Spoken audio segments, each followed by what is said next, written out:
வெற்றிக்கு இதுதான் ரகசியம். வணக்கம் நண்பர்களே. எல்லாருக்கும் வாழ்க்கையில் ஒரு ஆசை இருக்கும். ஒரு நாள் வெற்றி பெற வேண்டும் என்பதுதான் அந்த ஆசை. ஆனா ஒரு கேள்வி, ஏன் சிலர் மட்டும் வெற்றி பெறுகிறார்கள், மற்றவர்கள் பாதியிலேயே நின்று விடுகிறார்கள்? அதற்கு ஒரு பெரிய ரகசியமில்லை, ஒரு சின்ன விஷயம்தான்: தொடர்ச்சி மற்றும் நம்பிக்கை.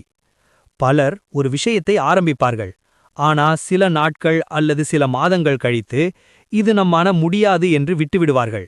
ஆனா வெற்றி பெற்றவர்கள் அப்படி இல்லை. அவர்கள் தோல்வி வந்தாலும் நிற்க மாட்டார்கள், மீண்டும் முயற்சி செய்வார்கள். நண்பர்களே, வெற்றி என்பது ஒரே நாளில் கிடைக்காது. அது தினமும் செய்யும் சிறிய முயற்சிகளின் முடிவு. நீங்கள் இன்று ஒரு படி முன்னேறினால் நாளை இன்னொரு படி முன்னேற முடியும். அப்படி தினமும் முன்னேறினால் ஒரு நாள் நீங்கள் வெற்றியை அடைவீர்கள். அதனால் நினைவில் வைங்க, நம்பிக்கை பிளஸ் விடாமுயற்சி பிளஸ் தொடர்ந்து செயல், இதுதான் உங்கள் வெற்றியின் உண்மையான ரகசியம். அதனால் நண்பர்களே, தோல்வி வந்தாலும் நிற்காதீர்கள், முன்னேறிக் கொண்டே இருங்கள். ஏனெனில் உங்கள் வெற்றிக்கு இதுதான் உண்மையான ரகசியம்.